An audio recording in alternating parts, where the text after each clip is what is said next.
সুবল, বল মানে হলো কথা। হরি বল। এই সুবল কি করে গোবিন্দকে সখা হিসাবে পেল জানুন? এর লীলাটা, এই গোবিন্দকে তো সুবল সখা হিসাবে পেল দাপর যুগে কৃষ্ণ অবতারে, কিন্তু এর পাওয়ার পিছনের যে কারণটা, এটা আপনারা সবাই যদি শোনেন জানেন তাহলে আপনারা চমকে উঠবেন। কিভাবে পেল? এই সুবল পূর্ব যুগে, মানে দাপরের আগে যে ত্রেতা যুগ ছিল, ওই ত্রেতা যুগে রাম অবতারে যখন ভগবান কৃষ্ণ ত্রেতা যুগে রাম রূপে অবতীর্ণ হয়েছিলেন, রাম অবতারে এই সুবল সখাকে ছিলেন জানুন? ওই তৎকালীন সময়ে রাবণের যে ছোট ভাই ছিল বিভীষণ, এই বিভীষণের একটা 10 বৎসরের বালক ছিল যার নাম ছিল তরুণী সেন। তরুণী, সেই হলো ওই দাপরের কৃষ্ণ অবতারের সুবল। কি করে পেল একটু বলি সংক্ষেপে। একদিন রাম রাবণের যুদ্ধ যখন চলছিল, আমরা জানি লঙ্কার রাজা রাবণ ভগবান রামের কাছে পরাজিত হয়েছিল, কিন্তু বাবা রাম সমস্ত লঙ্কা জয় করতে পারলেও এক বালকের কাছে আমার ভগবান রাম হেরে গিয়েছিল।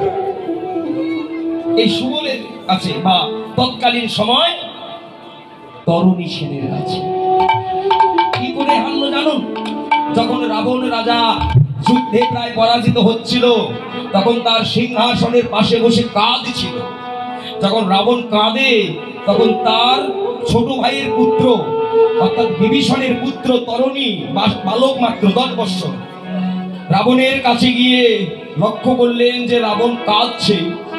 তখন তরুণী গিয়ে জেঠুমশাইকে বললেন, জেঠুমশাই আপনি এমন করে কাঁদছেন কেন? তরুণী সেনের উত্তর দিলেন, ওরে তরুণী, আমার এই সোনার সিংহাসনকে বুঝি আর আমি রক্ষা করতে পারবো না বাবা। এই সোনার লঙ্কা বুঝি আমি আজ পরাজিত হয়ে যাব, আমি রাবণ। সমস্ত সৈন্যরা আমার ওই রামের সঙ্গে যুদ্ধে পরাজিত হচ্ছে, আমি বুঝি আর লঙ্কাকে রক্ষা করতে পারবো না। তরুণী সেন ওই কথা শুনে কেঁদে কেঁদে বলেছিল, জেঠু আপনি একবার ওই যুদ্ধে আমাকে যাওয়ার অনুমতি দিন। রাবণ বলছে, ওরে পুত্র, যে যুদ্ধে রথী মহারথীরা পরাজিত হয়েছে, এমন যুদ্ধে এক বালক তুই কি করবি বাবা? জিততে পারবি না রামের সাথে। যার পিতা মাতা হয় ভক্তিমতী, ওমা যার পিতা মাতা হয় ভক্ত, সেই সন্তান কিন্তু অতি সহজে কুপথে যেতে পারে না বাবা। ভেবে দেখুন, আপনি যদি সর্বদা ভগবানের প্রতি আপনার দেহ মনোপ্রাণ নিমজ্জিত থাকে, আপনার যে সন্তানটা হবে সে খুব খারাপ হবে না বলে। সন্তানেরা মূলত বাবা মায়ের দেখা দেখে শিক্ষা লাভ করে। আপনি যদি আপনার সন্তানের কাছ থেকে শ্রদ্ধা কিভাবে চাবেন?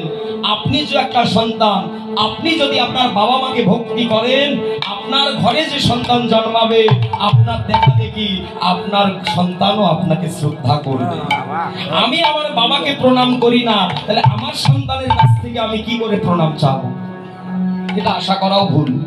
যার সন্তান, যার পিতা মাতা ভক্তিমতী হয়, তার সন্তানেরাও অবশ্যই ভালো হবে, তারা অতি সহজে খারাপ হবে। ভেবে দেখো, ওই তরুণীর যে পিতা বিভীষণ, সে তো বড় ছিল রাম ভক্ত। যদি রাম ভক্ত না হতেন তাহলে লঙ্কা ত্যাগ না করে তিনি তো যেতেন। লঙ্কা ত্যাগ করে প্রভু রামের শরণে গিয়েছিলেন। যখন রামের কাছে গিয়েছিলেন, তার পরিবার ছিল লঙ্কায়। তরুণী সেনের পুত্র মনে মনে ভেবেছিল যে ভগবান রামের শরণে না গেলে উপায় নেই। যিনি ভগবান, তার সঙ্গে আমার জেঠু এই যে যুদ্ধ করছে, এত এত সৈন্যে নিহত হচ্ছে, কিন্তু জেঠুর আমার তবু বোধ শক্তি ফিরে আসছে না। কিন্তু তরুণী মনে মনে ভেবেছেন, আমি যদি এই সোনার লঙ্কাতেও থাকি, কিন্তু যদি লঙ্কায় অহংকারের রাজ্যে থাকি, কেঁদে কেঁদে তো আমার ভগবান রামের চরণ সেবার সুযোগ পাবো না। আমি যুদ্ধে যাব, আর যুদ্ধে গিয়ে যদি আমার মৃত্যু ঘটে, তবে আমি নিজেকে ভগবানের সেবায় নিয়োজিত করে আমার জন্মকে আমি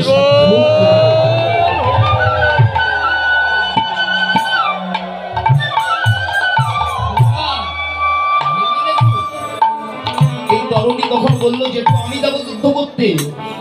যখন ছোট ছেলে বায়না ধরে তখন কিন্তু অভিভাবকেরা সচরাচর মায়ের কাছে পাঠিয়ে দেয়। আপনি যখন কোথাও যেতে যাবেন, নিয়ে যখন যাবেন না, আপনি বলবেন যা তোর মায়ের কাছে যা, তোর মা যদি পাঠিয়ে দেয় তবে নিয়ে যাব। রাবণ বলছে ওরে তরুণী, তুই তো তোর মায়ের সন্তান, তোর মা যদি অনুমতি দেয় তবে পাঠাবো যুদ্ধে, যা মায়ের কাছে। মাও ছিল বড় ভক্তিমতী। হ্যাঁ, মাকে গিয়ে বলছে মা তুমি আমায় একবার যুদ্ধের সাজে সাজিয়ে দাও। ও মা, আজকে যে আমি ভগবান রামের সঙ্গে যুদ্ধ করতে যাব। মা এই সন্তানের মুখে কথা শুনে নয়নের জলে কাঁদছে আর ভগবানকে বলছে ভগবান তুমি কেমন পরীক্ষায় আমায় ফেলে দিলে, যেখানে গেলে আমার সন্তানের মৃত্যু হবে, যেখানে গেলে আমার সন্তানের পরাজয় হবে। মৃত্যু জেনেও কোন মা কি সন্তানকে সেখানে পাঠিয়ে দেবে? যেখানে গেলে তার সন্তানের মৃত্যু হবে এমন জায়গায় তো কোনো মা সন্তানকে পাঠাতে পারে না। ভক্তিমতী মা কি করলেন, তরুণীকে বললে বাবা আমি তোকে দিলাম আশিস, তুই যেন রামের সঙ্গে যুদ্ধ করতে করতে আর আবার কোলে না ফিরে আসিস, তুই যেন রামের সেবায় নিজেকে দিতে পারিস, এই আশীর্বাদটুকু আমি তোকে করলাম। কতটা ভক্তিমতী মা হলে সন্তানকে এমন আশীর্বাদ দিতে পারে। তরুণী কি করলেন, এক বালক হয়ে সুসজ্জিত এক রথ নিয়ে রণভূমিতে গেলেন রামের মুখোমুখি হতে।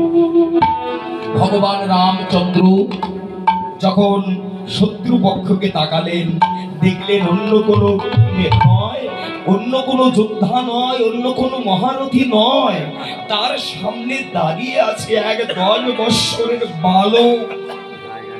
রামচন্দ্র মনে মনে ভাবছে কি লঙ্কা থেকে এক বালক এসেছে আমার সঙ্গে যুদ্ধ করতে, কিন্তু কি করে এই বালকের সঙ্গে যুদ্ধ করবে? উনি তো প্রতিশ্রুতি দিয়েছেন এই যুদ্ধে কোনো নারী, কোনো শিশুকে তিনি বধ করবেন না। কে এই বালক চিনতে পারছে না, রাম কি করে চিনবে? কিন্তু চিনিয়ে দেওয়ার মতো একজন ছিল। কে ছিল? তার নগরী থেকে তো এসেছিল, লঙ্কা থেকে একজন তার সাথে আছে চিনিয়ে দেওয়ার মতো। কে? বিভীষণ। লীলাটা দেখুন বাবা, নিজের সন্তান দাঁড়িয়ে আছে শত্রু পক্ষে, নিজের পিতা বিপরীতে। রামচন্দ্র বিভীষণকে বলে বিভীষণ, যে বালক আমার সামনে দাঁড়িয়ে যুদ্ধ করতে এসেছে এই বালকের তুমি পরিচয়টা আমাকে দাও তো। কে বালক যে আমার সাথে যুদ্ধ করতে এসেছে? আশাকে বিভীষণ মাটিতে পড়ল। ভগবান মনে মনে ভাবলেন ভগবান তুমি এমন পরীক্ষায় ফেললে, যদি বলি সে আমার পুত্র তাহলে তুমি তাকে বধ করবে না, আর এতে করে আমার ভগবানের পরাজয় হয়ে যাবে। তার সেবক হয়ে আমি কি করে ভগবানের এমন পরাজয় স্বীকার করব? জীবন থাকবে, নিজের জীবনটাও যদি চলে যায় তবুও তো ভগবানের জন্য নিজেকে আত্মবলিদান দিতে পারবো। কিন্তু আবার যদি বলি আমি তাকে চিনি না, তবে আজকে নিজের পিতারই সামনে আজ নিজের পুত্রের মৃত্যু হবে। দুঃখ কি সহ্য করার মতো? নিজের পিতার সামনে যদি সন্তান মৃত্যুবরণ করে, বিভীষণ আচার খেয়ে মাটিতে পড়ে আছে। রাম গিয়ে বলছে বিভীষণ তুমি কাঁদছো কেন বালককে দেখে? শত কষ্ট যন্ত্রণা বুকের মধ্যে চাপা দিয়ে বিভীষণ মনে মনে ভাবলেন আমার পুত্র যেহেতু এসেছে ভগবানের সেবায় লাগার জন্য, তাকে কি করে সেবা থেকে বঞ্চিত করি। রামকে বলছে প্রভু যে বালক এসেছে তোমার সামনে যুদ্ধ করতে, ও বালককে তো আমি চিনি না, চিনি না।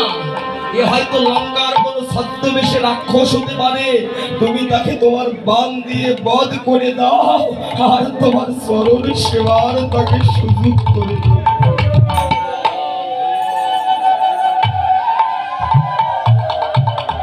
রাম কি করছে?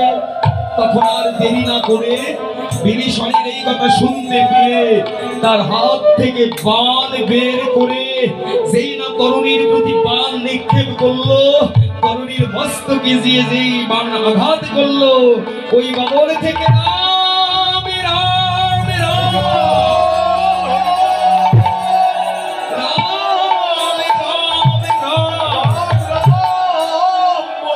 রাম রাম বলে মাটিতে পড়ে গড়াগড়ি যায়। ওমা, যে কাটা মুন্ডটা মাটিতে রাম নাম করে, ভগবানের রাম করে বলে ভাবলে নাকি ও যদি আমার শত্রু হবে, তবে মৃত্যুকালে ও কেন আমার নাম নেয়?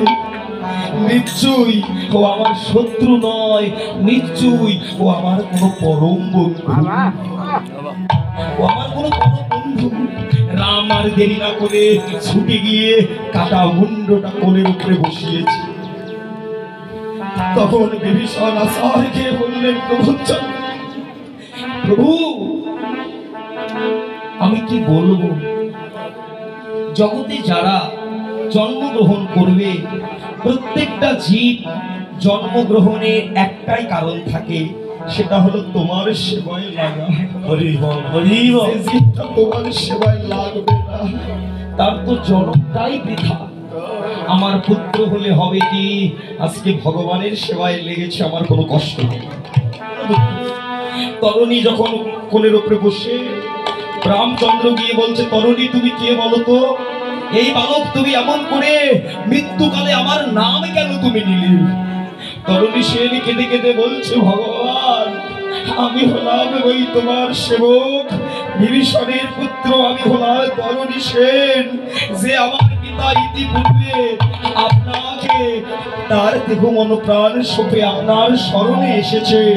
আমি যদি লঙ্কায় থাকতাম, তবে তো তোমাকে তোমার সেবায় আমি ইংরেজিকে রাখতে পারতাম না। আজকে আমার এই দেহ তোমার চরণে দিয়ে দিলাম। যদি আমার দেহটা তোমার চরণে দিয়ে দিই, যদি আমার দেহটা তোমার সেবায় আজকে আমি লাগিয়ে দেই, তবে তো আমার জনমটা সার্থক হবে। যদি ভগবানের সেবায় নিজের দেহটা যদি যায়, তবেই তো জনমের সার্থকতা। ভগবান আমি তোমার সেবায় লাগতে চাই। রামচন্দ্র বলছে, ওরে আমার যত বড় শত্রু হোক না কেন, মৃত্যুকালে সে কোনো আমার নাম নিচ্ছে না, না না, এ শত্রু নয়, এ হবে আমার কোনো পরম বন্ধু। ওরে তরুণী, এত বড় তুমি একজন ভক্ত ছিলে, এত বড় একজন সেবক ছিলে লঙ্কায়, আমি ভগবান তোমায় চিনতে পারিনি, তবে আমি ভগবান তোমায় কথা দিলাম, আমি ভগবান তোমায় প্রতিশ্রুতি দিলাম, মৃত্যুকালে যার বদন থেকে এমন সুবোল বের হয়, এই ত্রেতা যুগের লীলা শেষ হয়ে আমি রাম যখন দাপরে জন্ম নেব কৃষ্ণ রূপে, তুমি বৃন্দাবনের লীলায় হবে আমার সুবোল সাথী।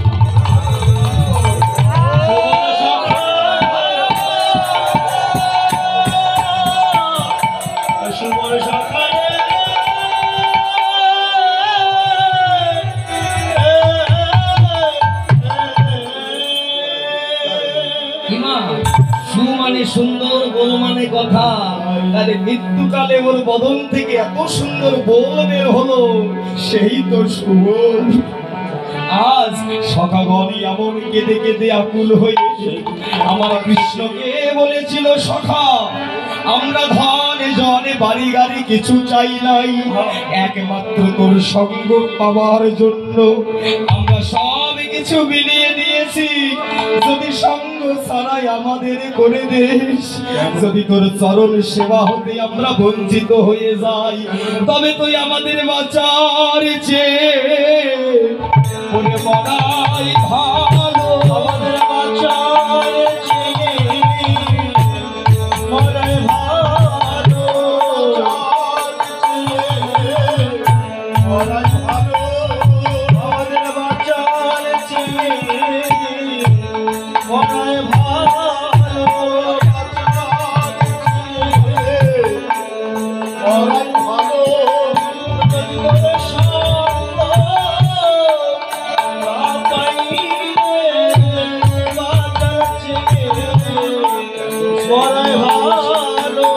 যদি এই জন্মে চলন না পাই ভবে, তবে বাঁচার চেয়ে মরাই ভালো।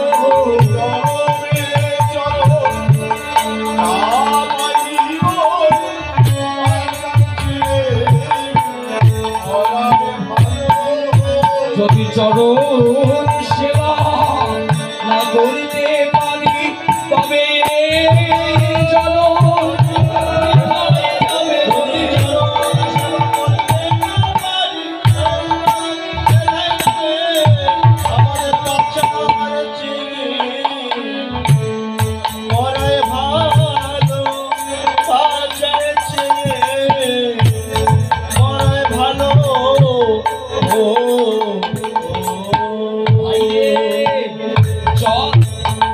তখন এমন করে বলতে লাগলেন। কানাই আমার বললেন, শ্রীরাম রে, আজকে আমি তো তোদের সঙ্গে যেতে পারবো না। কেন পারবি না? কারণ আমার ঘরে আছে আমার জনম দুঃখী মা।